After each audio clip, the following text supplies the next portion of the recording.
안녕하세요. 반갑습니다. 강교수의 간호TV입니다. 간호조무사 응시자분들이 가장 어려워하는 과목이 보건간호학인데요. 이번 시간에는 보건행정에 대한 요점 정리를 하도록 하겠습니다. 최근 5년간 기출문제를 반영하였기 때문에 이 영상만 보시면 합격하실 수 있습니다. 준비되셨나요? 잘 들어요. 출발! 간호조무사 자격시험에서는 보건행정이 4문제에서 7문제가 출제되고 있습니다.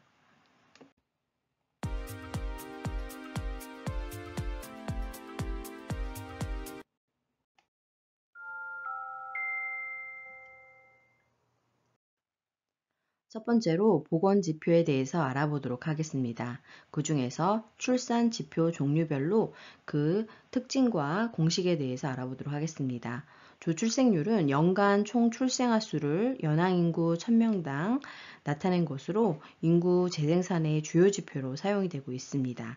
분모의 인구는 그 기간의 평균 인구로 해야 할 것이나 보통은 특정 연도의 연항인구, 즉 7월 1일 현재 인구를 이용하고 있습니다. 공식을 살펴보면 특정 연도의 연항인구분의 같은 해의 총 출생아 수 곱하기 1000이 되겠습니다. 일반 출산율은 가입 연령의 여자 인구에 대한 특수 출생률을 나타내는 것으로서 인구 재생산의 주요 지표로 사용이 되고 있습니다. 나라별로 가입 연령이 다른데 한국의 가입 연령은 15세에서 49세, 미국의 가입 연령은 15세에서 44세입니다. 공식을 살펴보면 특정 기간의 가입 연령 여성의 연하인구분의 같은 해의 총 출생아 수 곱하기 1000이 되겠습니다. 모아비는 출생 관련 지표로 흔히 사용되고 있는데 공식을 살펴보면 가입 여성 인구분의 0에서 4세 인구 곱하기 100입니다. 이번에는 보건지표 중 사망지표에 대해서 알아보도록 하겠습니다. 조사망률은 인구 1000명당 1년간 발생한 총 발생자 수로 표시하는 비율로 공식을 살펴보면 특정한 연도의 연항인구 분의 같은 해의 총 사망자 수 곱하기 1000이 되겠습니다. 이번에는 영아 사망률에 대해서 알아보도록 하겠는데요. 영아 사망률은 과거 자격시험에 다수 출제가 되었던 중요한 부분입니다. 자, 살펴보면 영아는 생후 1년 미만의 아이를 의미하는 것으로 국가별 보건지표 및 지역사회의 건강상태나 모자 보건사업 수준을 평가할 때 가장 많이 이용이 되고 있습니다. 일정한 연령군이기 때문에 통계적으로 유의성이 높고 모자보건 수준이나 환경위생 수준이 높아지게 되면 영아 사망률이 낮아지기 때문입니다. 그 밖에 영아 사망률에 영향을 미치는 요인들을 살펴보면 경제상태, 교육정도, 환경위생 상태 등이 있습니다. 공식을 살펴보면 특정 연도의 출생아 수 분의 같은 해의 1세 미만 사망자 수 곱하기 1000이 되겠습니다. 이번에는 신생아 사망률에 대해서 알아볼까요? 신생아는 생후 28일 미만의 아이를 말합니다. 생후 28일부터 1년 미만의 아이를 후기 신생아라고도 합니다. 신생아 사망률의 공식을 살펴보면 특정 연도의 총 출생아 수 분의 같은 해의 생후 28일 미만의 총 사망아 수 곱하기 1000이 되겠습니다. 영아 사망자 수 중에서 신생아 사망 수가 차지하는 비율이 커질수록 해당 지역이나 국가의 건강 수준이 높다고 할 수 있습니다.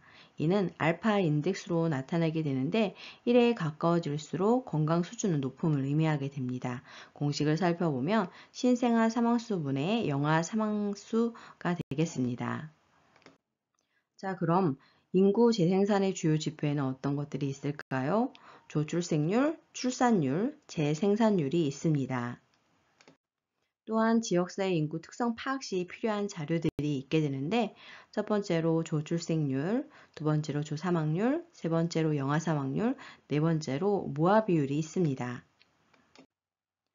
간호조무사 자격시험에는 모성 사망률과 모성 사망비가 출제되기도 하였는데요. 다소 헷갈릴 수 있기 때문에 잘 암기해 두셔야 합니다. 모성 사망률을 먼저 살펴보면 15세에서 49세 가임 여성 수분의 같은 해의 임신, 출산, 산욕으로 인한 모성 사망자 수 곱하기 10만입니다. 모성 사망비는 특정 연도의 총 출생아 수 분의 같은 해의 임신, 출산, 산육으로 인한 모성 사망자 수 곱하기 10만입니다. 보시는 바와 같이 분자는 같고 분모가 다른 것이 특징입니다. 암기해 두셔서 틀리지 않도록 주의해 주세요.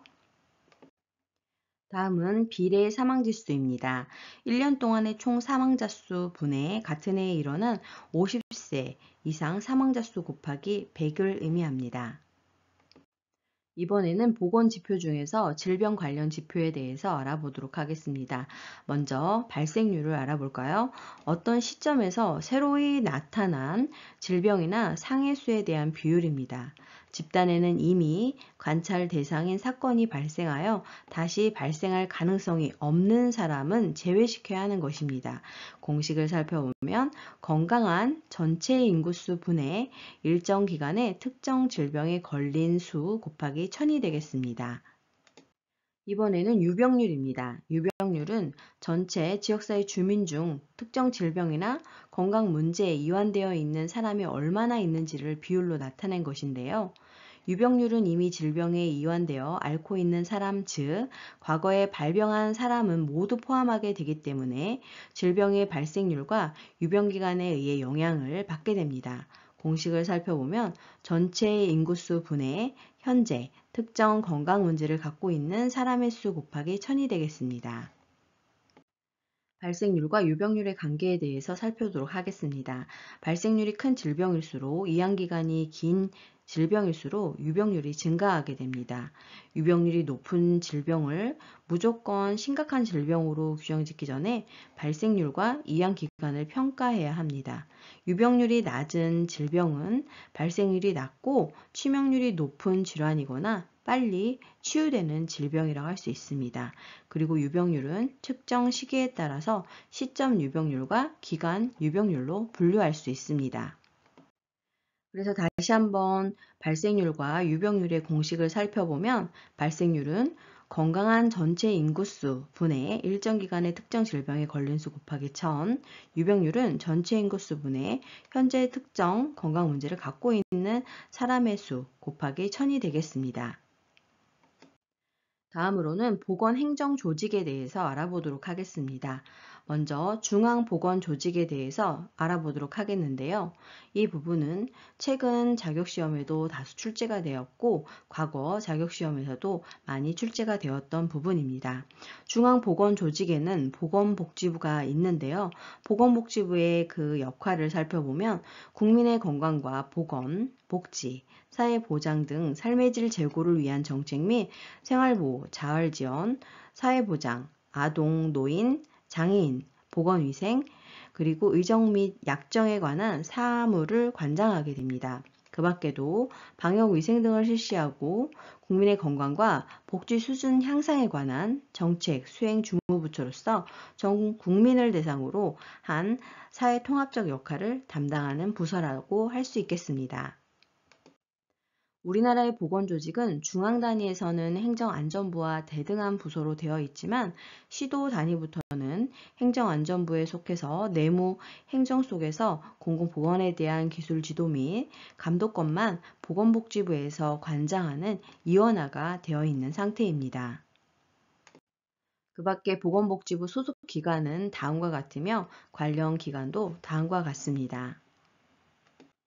과거 자격시험에 출제되었던 세부 부서에 대해서 알아보도록 하겠습니다.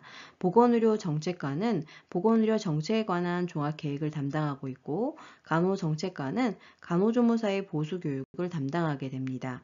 의료인력정책과는 의료인의 보수교육 및 보건의료인 국가시험 관리를 담당하고 있습니다. 자, 지금부터는 보건행정조직 중에서 지방보건조직에 대해서 알아보도록 하겠습니다. 최근 자격시험에 자주 출제가 되고 있고 과거 자격시험에서도 다수 출제가 되었던 중요한 영역입니다. 우리나라의 보건사업 업무를 최말단에서 담당하고 있는 보건행정기관으로는 보건소, 보건지소, 보건진료소 등이 있습니다. 그 중에서 우리나라의 대표적인 지방보건행정의 일선 조직은 보건소입니다. 지역사회 건강 증진을 시행하고 보건 계몽 활동의 중심이 되는 보건소는 지방자치단체의 사업수적인 성격을 갖고 있습니다. 그리고 지역 주민의 질병을 예방하고 건강을 증진시킴으로써 효율적인 지역보건 사업을 통해 국민보건의 향상에 이바지하는 지역보건 의료기관입니다. 그래서 보건소의 역할에 대해서 알아두셔야 합니다. 보건소의 설치 기준 또한 출제가 되고 있는데요. 지역보건법 제10조 규정에 의해서 시군구에 설치되고 있습니다. 또한 보건소는 주민과 직접적으로 접촉이 많은 국가보건의료제도의 하부 체계로서 제1선 보건행정조직이라 할 수 있습니다. 실질적인 보건행정의 대부분은 보건소를 통해 이루어지고 있으므로 보건행정에서 보건소가 차지하는 비중은 크다고 할 수 있습니다. 다음은 보건소의 인력 기준에 대해서 알아볼까요? 보건소장은 의사의 면허를 가진 자로서 1인을 두게 되어 있습니다. 그런데 의사 면허가 있는 사람 중에서 임명하기 어려운 경우에는 보건식품위생, 의료기술 의무, 약무, 간호, 보건진료 직렬의 공무원이 될 수 있습니다. 보건소의 인사권은 시장군수구청장이 담당을 하고 있고 보건소장의 업무를 살펴보면 시장군수구청장의 지휘와 감독을 받아 보건소의 업무를 관장하고 소속 공무원을 지휘 감독하게 됩니다. 뿐만 아니라 관할 보건지소, 건강생활지원센터 및 보건진료소의 직원 및 업무에 대해서 지도 감독하게 됩니다. 이번에는 보건의료원에 대해서 알아볼까요? 24년 하반기에 출제가 되었고 과거 국가고시에도 출제가 되었습니다.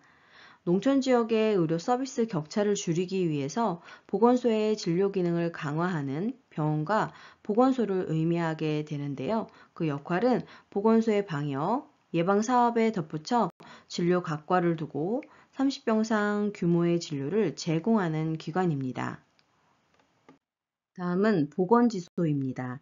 보건지소는 보건소의 하부 조직으로서 읍면마다 한 개소씩 설치할 수 있습니다. 다만 보건소가 설치된 읍면은 제외할 수 있습니다.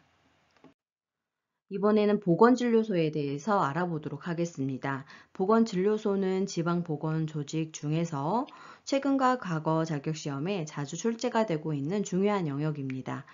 보건진료소는 농어촌 보건의료 지역의 주민에 대한 보건의료 문제를 해결하기 위해서 1980년 농어촌 등 보건의료를 위한 특별조치법에 의해 1981년부터 설치가 되었습니다. 보건진료소의 의료 행위 범위를 살펴보면 상병 상태를 판별하기 위한 진찰 검사, 환자의 이송, 외상 등 흔히 볼 수 있는 환자의 치료 및 응급조치가 필요한 환자에 대한 응급처치, 상병의 악화 방지를 위한 처치, 만성병 환자의 요양지도 및 관리, 정상 분만 시의 분만 개조, 위의 의료 행위에 따르는 의약품 투여를 포함하고 있습니다. 보건진료소에서는 보건진료 전담 공무원이 핵심 인력인데요.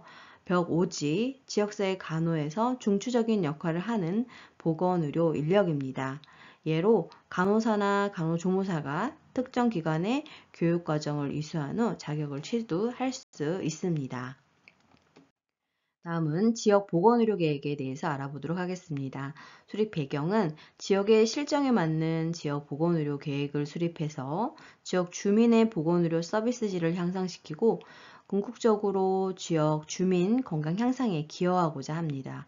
법적 근거는 지역보건법 제7조에 의거하며 수립 주체는 특별시장, 광역시장 또는 특별자치시장, 특별자치도지사, 시장군수구청장이 하게 됩니다. 수립 기간은 4년으로 보건 사업 운영 방식은 하위 상달 방식입니다. 이번에는 국제보건기구에 대해서 알아보도록 하겠습니다. 국제보건이라 하는 것은 국가 간의 보건의료 협력에 관한 내용과 개발도상국에 관한 보건의료 문제를 다루는 분야입니다. 세계보건의 날은 1948년 4월 7일이고 국제연합 UN 회원국의 비준을 거쳐 WHO가 정식 발족한 날이 되겠습니다. 유엔 아동기금은 원조 물품을 접수해서 필요한 국가에 원조하고 정당한 분배와 이용을 확인하고 주로 모자, 보건, 향상에 기여하는 역할을 하고 있고 유엔 식량 농업 기구인 FAO는 인류의 영양 기준 및 생활 향상을 목적으로 설치된 기구입니다. 자, 그렇다면 세계보건기구 WHO에 대해서 좀 더 자세하게 알아볼까요? 설립을 살펴보면 유엔 산하의 전문 기관으로서 전 인류의 최고 건강 수준 달성을 목적으로 1948년 4월에 설립이 되었습니다. 특징을 살펴보면 본부는 스위스 제네바에 위치하고 있고 6개의 지역 사무소를 두고 있는데 우리나라는 서태평양 지역 사무소에 속하게 됩니다. 과거 자격 시험에 6개 지역 사무소를 연결하는 것이 출제가 되었는데요. 살펴보면 동지중해 지역 사무소는 이집트의 카이로, 유럽 지역 사무소는 덴마크의 코펜하겐, 아메리카 지역 사무소는 미국의 워싱턴, 아프리카 지역 사무소는 콩고의 브라자빌, 서태평양 지역 사무소는 필리핀의 마닐라, 동남아시아 지역 사무소는 인도의 뉴델리에 위치하고 있습니다. 다음으로는 보건의료 전달 체계와 1차 보건의료에 대해서 알아보도록 하겠습니다. 먼저 보건의료 전달 체계의 개념을 살펴보면 의료를 필요로 하는 사람들에게 질적, 양적으로 적정한 의료를 효과적, 효율적으로 제공하는 것과 관련된 체계 또는 제도입니다. 제한되어 있는 가용 보건의료 자원을 최대한으로 활용하여 효율적으로 보건의료를 전달하려는 절차를 의미하는 것입니다.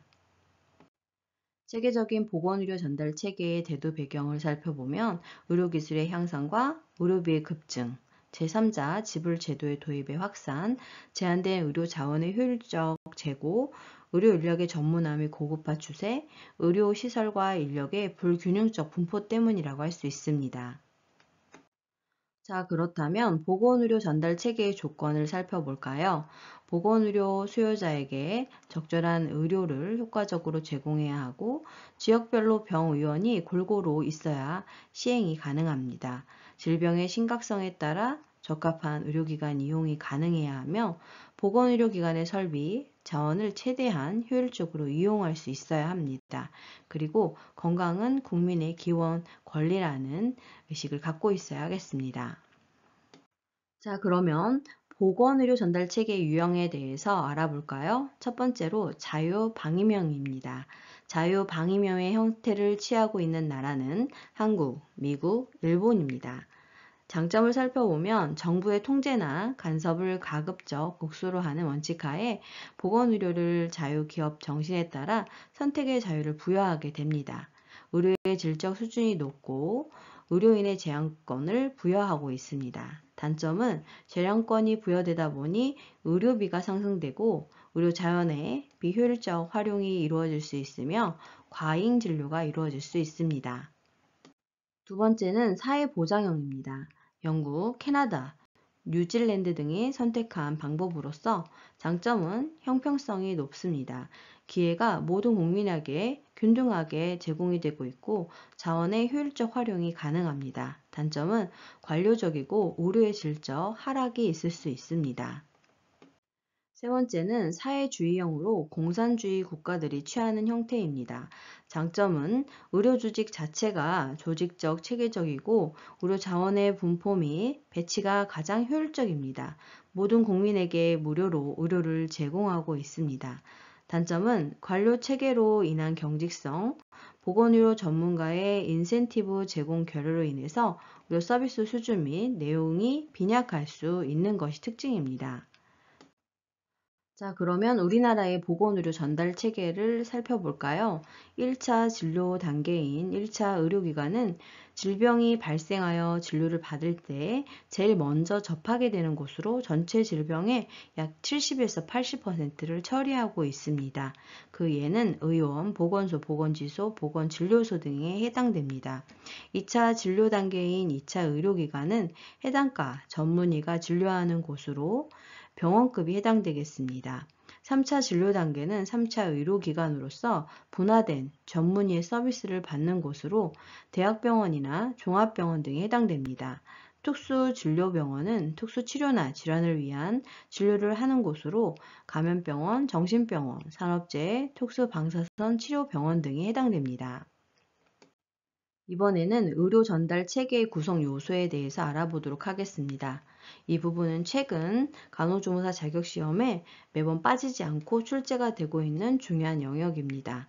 구성 요소를 살펴보면 보건의료 자원의 개발, 자원의 조직화, 보건의료 서비스의 제공, 경제적 지원, 그리고 보건의료 정책 및 관리가 있게 되는데 해당하는 사항의 세부 사항을 설명하고 어떤 부분에 속하게 되는지를 물어보는 것이 출제가 되고 있습니다. 자세히 살펴보도록 하겠습니다. 첫 번째로 보건의료 자원의 개발에는 인력, 시설, 장비와 물자, 지식 등이 포함되고 두 번째로 자원의 조직화는 국가보건기관, 건강보험 사업, 정부기관, 기타, 비정부기관, 민간 부분이 포함됩니다. 세 번째로 보건의료 서비스의 제공에는 의료 전달 체계인 1차, 2차, 3차가 그리고 건강증진, 질병 예방, 질병 진료, 재활 등이 포함됩니다. 네 번째 경제적 지원에는 공공재원을 조달, 고용주, 조직화된 민간기관, 지역사회 기업, 외국 원조, 개인 등이 포함이 되며 다섯 번째 보건의료 정책 및 관리에는 지도력, 의사결정, 계획, 집행과 실행, 모니터링과 평가, 규제와 조정이 포함되고 있습니다. 중요하니 꼭 암기해 두세요. 이번에는 1차 보건의료에 대해서 알아보도록 하겠습니다. 그 기본 개념은 최근 출제가 되었습니다. 살펴보면 지역사회 주민들이 쉽게 이용할 수 있어야 하고 주민들의 지불 능력에 맞는 의료 수가가 제공이 되어야 합니다. 즉 주민의 기본적인 건강 요구에 기본을 두어야 하고 주민과 보건의료팀과의 접근성과 수용성이 필요합니다. 건강은 인간의 기본권이라는 개념에 기초를 하고 있고 지역사회 개발 사업의 일환으로 이루어져야 합니다. 그 밖에 지역사회 주민의 적극적인 참여가 필요하며 후송, 의료 체계가 잘 이루어져야 하고 의사, 간호사만이 아닌 보건의료팀을 통한 접근이 이루어져야 합니다. 그리고 간호사와 주민과의 교력 역할은 봉사적이고 활동적인 사람이 적합합니다. 주민과 가장 가까운 거리에서 계속적인 건강관리를 해야 합니다. 자, 그러면 1차 보건의료의 기본 정신을 살펴볼까요? 건강은 인간의 기본 권리이고 주민 스스로 자신의 건강을 책임을 지도록 하는 것에 있겠습니다. 자, 그럼 1차 보건의료의 특징에 대해서 알아볼까요? 기본적이고 포괄적인 보건 의료 활동으로 1차 진료기관의 활동입니다. 지역사회에서 흔한 질병 관리부터 우선하며 질병 예방이 중요합니다. 보건의료 관련인들 간의 공동 활동이라 할 수 있고 궁극적인 목표는 모든 인류의 건강 실현을 위한 것입니다. 양질의 사업을 싼 값에 제공해야 하고 누구나 쉽게 이용할 수 있는 근접성이 있어야 합니다. 의료 체계가 확립되어 있어야 하며 지역 주민이 처음으로 접촉하는 보건의료 사업이어야 합니다. 1차 보건의료 원칙을 살펴보면 모든 인간이 쉽고 평등하게 이용할 수 있는 보건사업의 전개가 되어야 하고 지역사회의 기본적인 건강 요구에 기초를 둬야 합니다. 지역사회의 적극적인 참여와 계속적 성격을 띄어야 하며 지역사회 지불 능력에 맞는 보건의료 수가로 사업이 제공이 되어야 합니다. 보편적이고 포괄적인 지역사회 건강 문제를 관리해야 하고 모든 주민이 쉽게 받아들일 수 있는 방법으로 제공되어야 합니다. 자, 그렇다면 1차 보건의료의 필수 사업 내용에는 어떤 것들이 있을까요? 과거 자격시험에 다수 출제가 되었던 부분인데요. 지방 풍토병 예방과 관리, 가족계획을 포함한 모자보건, 시험 문제에서는 가족계획을 제외한 모자보건으로 출제가 되었습니다. 그 밖에 필수 의약품의 공급, 정신보건의 증진, 식량 공급과 적절한 영양 증진, 만연한 보건의료 문제에 대한 교육과 그 문제의 예방과 관리, 흔한 질병과 상해에 대한 적절한 치료, 안전한 식수 제공과 기본 위생관리, 주요 감염병에 대한 면역 수준 증강, 예방접종을 하고 있습니다. 자, 그렇다면 세계보건기구 WHO에서 1차 보건의료의 성과적인 부분을 살펴볼까요?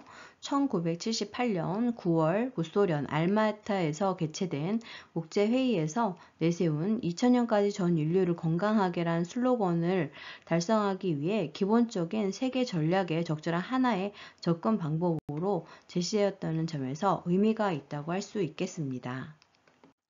자, 그렇다면 세계보건기구에서 제시한 1차 보건의료 접근의 필수 요소에 대해서 알아볼까요? 이 부분은 최근과 과거 자격시험에서 자주 출제가 되었던 중요한 부분입니다. 꼭 암기해두세요. 첫 번째로 접근성이 있어야 합니다. 지리적, 지역적, 경제적, 사회적 이유로 차별이 있어서는 안 됩니다. 그리고 두 번째로 수용 가능성이 있어야 합니다. 주민이 수용 가능한 과학적 방법으로 접근이 되어야 합니다. 세 번째로는 주민의 참여가 이루어져야 하는데요. 주민의 적극적 참여를 통해 이루어져야 하기 때문에 보건진료소 운영위원회나 마을 건강원 제도를 활용할 수 있습니다. 네 번째로는 지불 부담 능력인데요. 주민의 지불 능력에 맞는 보건의료 수가를 제공함으로써 이용할 수 있도록 해야 합니다. 먼저 사회보장에 대해서 알아보도록 하겠습니다. 사회보장이란 사회적 위험, 즉 출산, 양육, 실업, 노령, 장애, 질병, 빈곤 및 사망 등으로부터 모든 국민을 보호하고 국민의 삶의 질을 향상시키는 데 필요한 소득과 서비스를 보장하는 것입니다. 그 종류들을 살펴보면 사회보험, 공공부조, 사회서비스가 해당되겠습니다. 사회보험에는 국민건강보험, 고용보험, 국민연금, 산업재해보상보험, 노인장기요양보험이 해당되고 공공부조에는 의료급여, 기초생활보장, 재고, 보훈사업 등이 해당됩니다. 사회서비스에는 노인복지, 아동복지, 장애인복지, 가정복지가 해당되고 각각의 영역을 분류하실 줄 알아야 합니다. 자, 그렇다면 사회보장의 기능은 무엇이 있을까요? 첫 번째로 최저생활의 보장 기능입니다. 최저생활의 보장을 사회보장이 책임짐으로써 모든 국민이 인간으로서 존엄을 보장받는 기본 조건을 충족시키게 됩니다. 두 번째는 경제적 기능인데요. 사회보장은 정책을 통해서 국민 경제를 성장시키고 경제 변동을 완화시키는 기능을 하게 되고 막대한 자금을 정책적으로 동원할 수 있기 때문에 국민 경제의 안정과 발전에 현저한 영향을 미치게 되는 것입니다. 세 번째로 소득 재분배 기능을 하게 되는데요. 사회보장 제도는 여러 가지 상이한 소득 계층 간의 소득 재분배 또는 이전시키는 장치로서의 역할을 하게 됩니다. 네 번째로는 사회 통합 기능을 하게 됩니다. 사회 보장의 목적 중 하나는 모든 사람들이 지역사회의 다른 사람과 마찬가지로 동일한 생활 수준을 누림으로써 지역사회에 소속되고 참여를 느낄 수 있도록 하는 것입니다. 자, 그러면 이번에는 사회보험에 대해서 알아보도록 하겠습니다. 그 대상은 보험료를 지불할 수 있는 능력이 있는 국민을 대상으로 하고 있고, 목적은 국민의 건강의료를 보장하고 소득을 보장하는 것으로서 국민의 경제생활을 보호하게 됩니다. 가입은 법률에 의한 강제 가입으로 의무적으로 하게 되어 있고, 재원은 기여금으로 충당하게 됩니다. 보험료의 부과는 능력에 따른 차등 부과가 이루어지며 보험급여의 혜택은 균등하게 이루어지게 됩니다. 자, 그러면 공공부조란 무엇일까요? 최근 시험 문제와 과거 시험 문제 출제가 되었는데요. 생활 유지 능력이 없거나 생활이 어려운 국민의 최저 생활을 보장하고 자립을 지원하는 제도로 일종의 구빈제도라고 할 수 있습니다. 국민의 건강, 즉 의료급여를 기초생활수급자나 이재민에게 제공을 하게 되고 소득 보장을 함으로써 기초생활을 보장하는 제도라고 할 수 있습니다. 그 대상을 살펴보면 보험료 납부 능력이 없는 국민을 대상으로 하고 있으며 재원은 조세로 하고 있고 그 종류를 살펴보면 의료급여, 기초생활보장, 재고, 보훈사업 등이 해당됩니다. 자, 그럼 사회 서비스는 무엇일까요?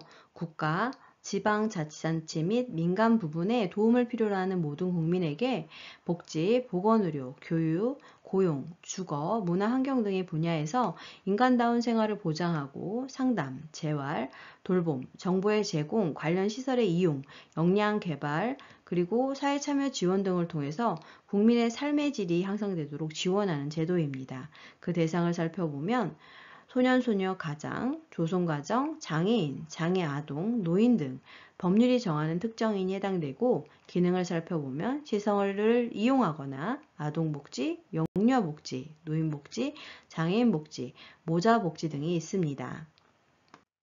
다음은 의료보장입니다.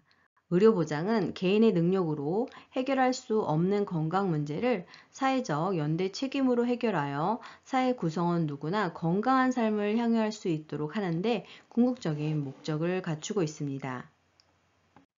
자, 그럼 사회보장의 기능에 대해서 알아볼까요? 최저생활의 보장 기능과 국민의 정치, 경제, 사회 안전 기능, 소득 재분배 기능, 사회 통합 기능, 사회 계층 간의 갈등을 완화하는 기능을 갖게 되고 빈곤의 예방과 구제, 삶의 질을 향상하는 데 있겠습니다. 사회보험의 종류별 특징에 대해서 알아보도록 하겠습니다. 먼저 국민건강보험에 대해서 살펴보겠는데요. 우리나라의 국민건강보험의 유형은 제3자 지불제형에 해당됩니다. 피보험자, 가입자가 의료기관을 이용할 때 진료비를 부담하지 않거나 일부만을 부담하는 것이 특징입니다. 의료기관이 나머지 진료비를 보험자, 즉 공단에게 청구하면 보험자, 공단이 이를 지불하게 됩니다. 본인 일부 부담제의 금액을 살펴보면 입원 기준 총 진료비의 20%를 본인 부담하게 되는데 지나치게 불필요한 의료 서비스 이용을 남발을 방지하기 위해서 본인 일부 부담을 실시하고 있습니다. 국민건강보험은 피보험자 대상자 모두에게 필요한 기본적 의료를 적정한 수준까지 보장해주고 있는데요. 건강보험의 보험자는 국민건강보험공단이며 국민건강보험공단의 업무는 가입자 및 피부양자의 자격을 관리하고 보험료 부과, 징수, 보험급여 관리, 가입자 및 피부양자의 질병의 조기 발견, 예방 및 건강관리를 위하여 요양급여 실시 현황과 건강검진 결과 등을 활용하여 예방사업으로서 대통령령으로 정하는 사업을 하고 있습니다. 국민건강보험의 특성에 대해서 알아보도록 하겠습니다. 이 부분은 최근 자격시험에 자주 출제가 되고 있는 부분입니다. 법률에 의한 강제 보험적 성격을 띠고 있으며 본인의 의사에 상관없이 강제 적용이 되고 있습니다. 능력에 따른 보험료의 차등 결정을 통해 형평성을 부과하고 있고 보험급여는 균등하게 수혜를 받도록 하고 있습니다. 단기 보험적 성격을 띠게 되며 소득 재분배 기능을 수행하게 됩니다. 다음은 국민연금입니다. 가입자인 국민이 사회적 위험인 노령, 질병, 사망 등으로 인해서 소득이 단절될 경우 국민의 기본적인 최저생활을 유지할 수 있도록 국민연금공단을 통해서 본인이나 유족에게 일정액의 연금을 지급하도록 하는 제도로 소득을 보장하는 것입니다.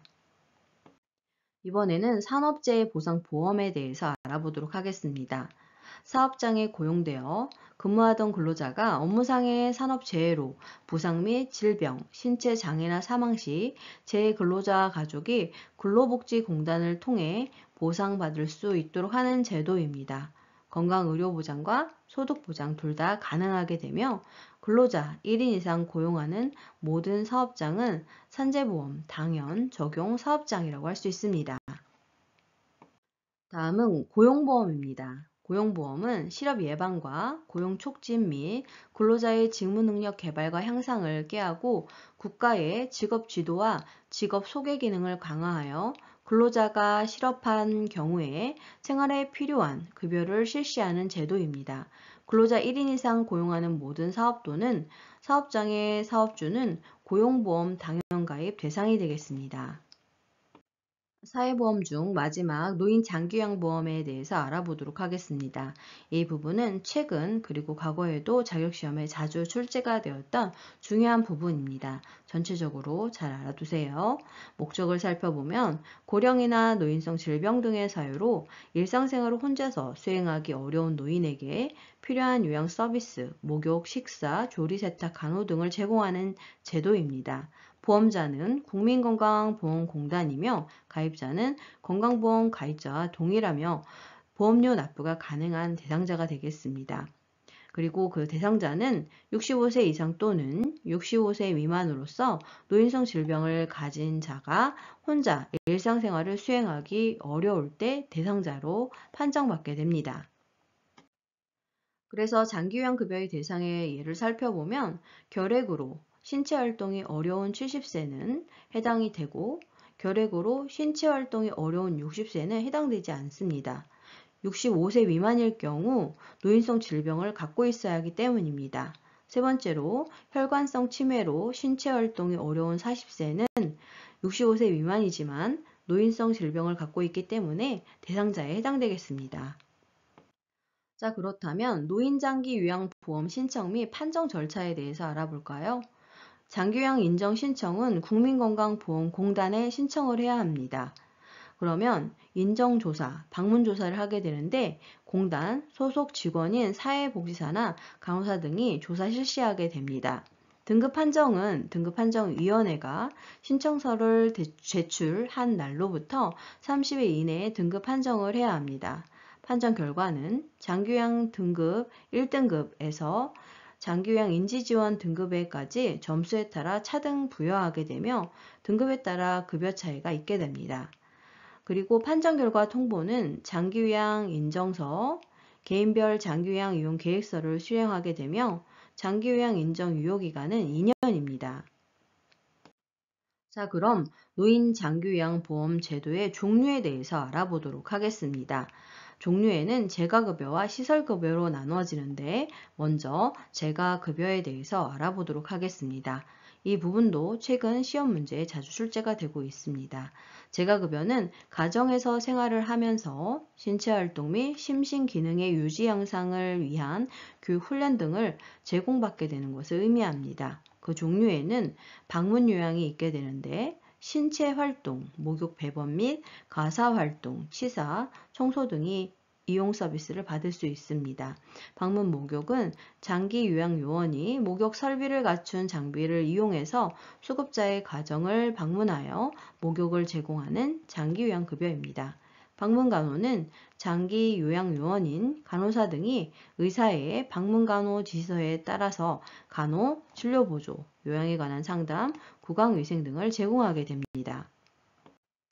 그리고 주 야간 보호는 수급자를 하루 중 일정 시간 동안 장기요양 기간에 보호하는 것이며 단기 보호는 수급자를 월 9일 이내 기간 동안 장기요양 기관에서 보호하는 것입니다.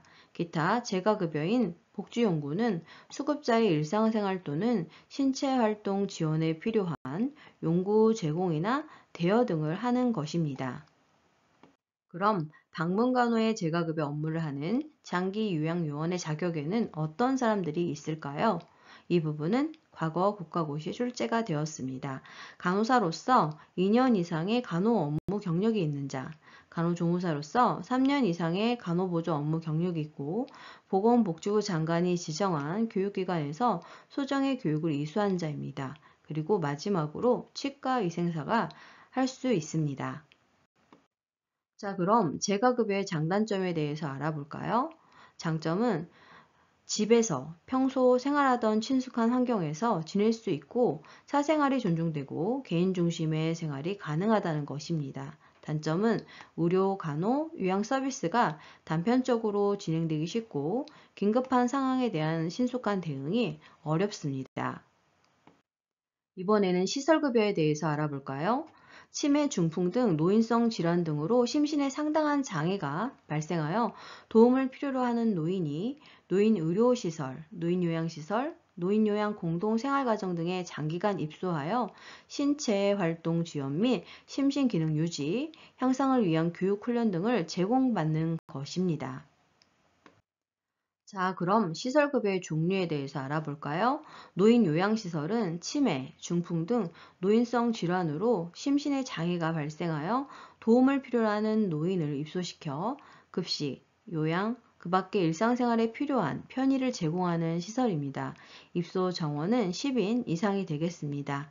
노인요양 공동생활가정은 치매, 중풍 등 노인성 질환으로 심신의 장애가 발생하여 도움을 필요로 하는 노인에게 가정과 같은 주거 여건과 급식, 요양, 그 밖에 일상생활에 필요한 편의를 제공하는 시설로서 입소 정원 5명 이상 9명 이하로 구성되어 있는 시설입니다. 자, 그럼 시설급여의 장점과 단점에 대해서 알아볼까요? 장점은 의료, 간호, 요양 서비스를 종합적으로 제공할 수 있는 것입니다. 단점은 가족, 형제, 이웃 등 지역사회와 떨어져 지내게 되면서 소외되고 개인 중심의 생활이 어렵다는 것이 특징입니다. 자, 그렇다면 노인장기요양보험의 재원 조달은 어떻게 이루어질까요? 장기요양보험료와 국가지원, 본인 일부 부담금으로 해결이 되고 있습니다. 장기요양보험료는 건강보험료를 내는 대상자가 부담하게 되며 국가지원은 당해 연도 장기요양보험료 예상 수입액의 20%를 부담하게 됩니다. 본인 일부 부담금을 실시하고 있는데 재가급여 이용 시에는 15%를, 시설급여 이용 시에는 20%를 본인 부담하고 있습니다. 자, 그럼 표준 서비스의 종류에는 어떤 것들이 있을까요? 간호조무사 문제는 요양보호사에서 출제가 되고 있는 부분들이 계속 반영이 되면서 출제가 되고 있습니다. 요양보호사에서 자주 출제되는 영역이니 관심 있게 살펴봐 주세요. 신체활동 지원 서비스에는 세면, 구강청결, 머리 감기, 몸 단장, 옷 갈아입기, 몸 씻기, 식사 도움, 체위 변경, 이동 도움, 신체 기능의 유지 증진, 화장실 이용하기 등이 해당됩니다. 가사 및 일상생활 지원 서비스에는 개인 활동 지원인 외출 시 동행, 장보기, 산책, 은행, 관공서, 병원 등 방문 시 부축하거나 동행하고 책임기가 하는 것입니다. 그리고 식사 준비, 청소 및 주변 정돈, 세탁 등을 하게 됩니다. 정서 지원 서비스에는 의사소통 도움, 말벗 및 격려, 위로 등을 하게 됩니다. 인지활동 지원 서비스에는 인지자극 활동, 일상생활 함께하기, 인지관리 지원 서비스에는 인지행동 변화 관리하기 등이 해당되고 방문 목욕 서비스에는 방문 목욕, 기능회복 훈련 서비스에는 신체기능 훈련, 기능 동작 훈련, 일상생활 동작 훈련, 물리치료, 신체 인지기능 향상 프로그램, 작업치료, 인지 및 정신기능 향상 훈련, 인지활동형 프로그램 등입니다. 치매관리 지원 서비스에는 행동 변화, 대처, 응급 서비스에는 응급상황 대처 등이 있습니다. 그리고 시설환경관리 서비스에는 침구 린넨 교환 및 정리, 환경관리, 물품관리, 세탁물 관리 등이 있고 건강 및 간호관리에는 관찰 및 측정, 기초건강관리, 인지훈련, 욕창관리, 투약관리, 호기간호, 영양관리, 통증관리, 배설관리, 당뇨발관리, 투석간호, 구강간호 등이 해당됩니다. 노인장기요양보험에서는 치매 안심센터를 운영하고 있는데요. 치매 관련 상담 및 조기 검진을 하고 치매 환자의 등록 및 관리, 치매 등록 통계 사업의 지원, 치매 예방 교육 및 홍보, 치매 환자를 위한 단기 쉼터의 운영, 치매 환자의 가족 지원 사업, 그 밖에 시장군수구청장이 치매 관리에 필요하다고 인정하는 업무 등을 하게 됩니다. 이번에는 의료급여에 대해서 알아보도록 하겠습니다. 의료급여는 최근과 과거 시험에 출제가 되었던 영역입니다. 우리나라와 같이 사회보험 방식의 의료보험을 채택하고 있는 나라와 미국과 같이 민간의료보험이 발달한 나라에서 보험료 부담 능력이 없는 사람에 대해서 공공보조 방식으로 저소득층에게 의료를 보장하는 의료급여의 형태입니다. 보험료 부담 능력이 없는 저소득 계층뿐만 아니라 노인들과 장애인들을 적용 대상으로 하는 나라도 있으며 필요한 재정은 정부의 일반 회계에서 조달하여 국가기관이 직접 관리 운영하게 되는데 지방 정부가 관장하는 경우도 많습니다. 이번에는 진료비 지불 제도에 대해서 알아보도록 하겠습니다. 이 부분은 최근이나 과거 간호조무사 자격시험에 많이 출제되었던 부분으로 진료비 지불 제도의 종류별로 잘 알아두셔야 하는 중요한 부분입니다. 종류를 살펴보면 행위별 수가제, 인도제, 포괄수가제, 봉급제, 총액, 예산제가 있으며 그 중에서 가장 중요한 영역은 행위별 수가제와 포괄수가제입니다. 첫 번째로 행위별 수가제에 대해서 알아보도록 하겠습니다.